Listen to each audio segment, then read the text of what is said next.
जय जगन्नाथ शुभाभिनंदन आपण मानकु स्वागत आपण मानकु भक्ति सागर ये नुआ अध्याय को दर्शक बंधु स्वागत करुछि मु ज्ञानानंद सागर। प्रसंग तो अनेक जीवन तो अनेक जीवनर गतिविधि धारा भितरे ताहा मध्य अनेक यारी अनेकता भितरे नूतनत्वर खोजी पाइबार एक आशा एवं आकांक्षा को नहीं जीवन प्रवाहित हुए केमिति ना नदी जेमिति पहाड़ू झरी झरी आसी झरणार रूप नहीं सागर रे मिसिबार व्याकुलता आउ आकुलता को रखी चिर प्रवहमान हो जाए सेमिति जीवन मध्य प्रवहमान हो जाए एंतुडीरू मशाणी भूई पर्यंत एंतुडीरू मशाणी भूई पर्यंत शैशवरु श्मशान पर्यंत ये प्रलंबित जीवन यात्रार भितरे मनुष्य अनेक कथा अनेक व्यथा अनेक जंत्रणा अनेक अकुहा कहानी को नहीं जीवन बंची जाए। जीवन बंचिले अनेक मधुरता प्राप्त हुई। जीवन बंचिबार राह ही आमको संघर्षर बाट दे सफलतार शीर्ष रे पहुँचे। जीवन को बंचेले मनीष तार संघर्ष आउ संग्रामर इतिवृत्ति को आखि आगे रखी ता ही बंचिबार आकांक्षा को सफलता सृष्टि करे। सेमिति मनीष यही संघर्ष और संग्राम भितरे आज किंतु कहीं निरुद्विग्न पलटि जाइछि।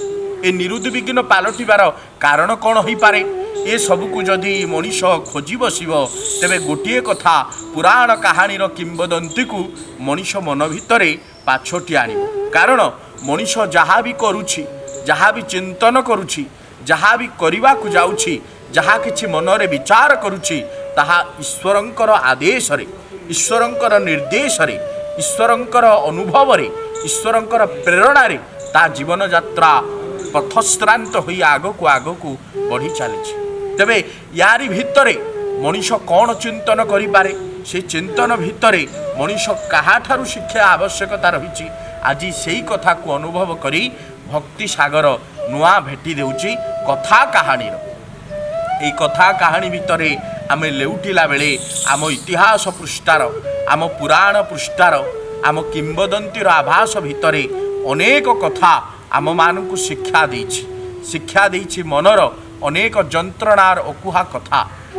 मनीष जेतेबेले जीवन जंत्रणार भितरे आगकु आगकु आगकु आगकु गतिशील हुए सेतेबेले से पूर्ववर्ती बा परवर्ती तांको पूर्वरु घटी जाइथिबा अनेक घटनावली अनेक इतिहास किंबदंती को मनरे पाछोटी आने।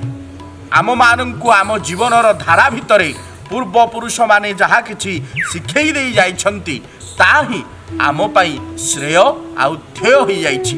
ताकू मानि चलिले मनीषर जीवन श्रृंखलित हो जा ताकू न मानि चलिले मनीषर जीवन विशृंखलित हो जा।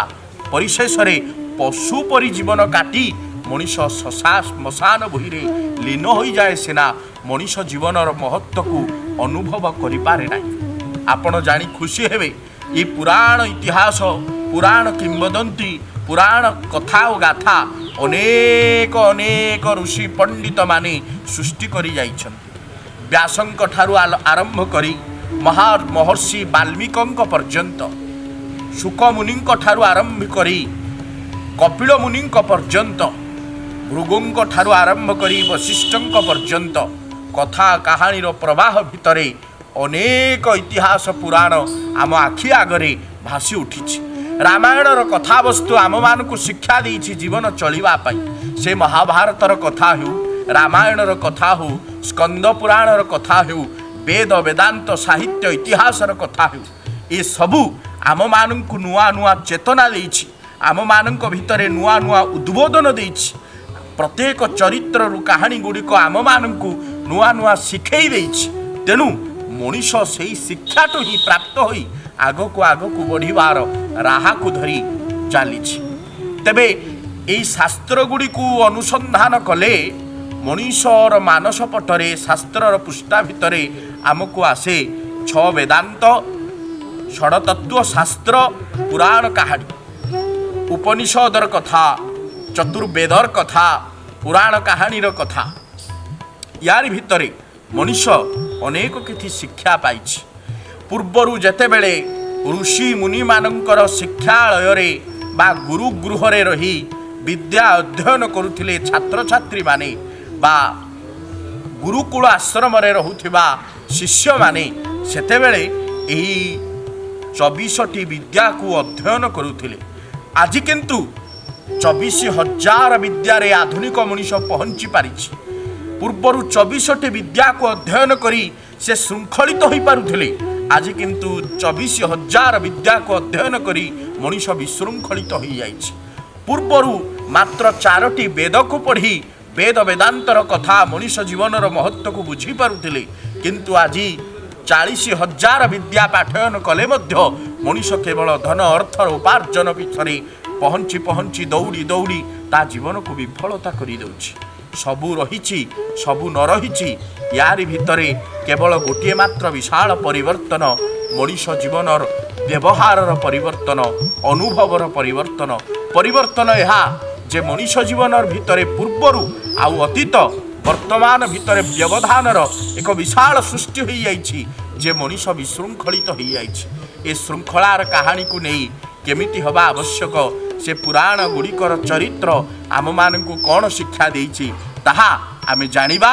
षड वेदांत शास्त्र पुराण कहानी कथा कल्पना यारी भितरे अनेक चरित्र को पाछटिबा से पर्यंत आम सहित जोड़ी होई थांतु भक्ति सागरर ए नूतन अध्याय। जय जगन्नाथ, हरे कृष्ण।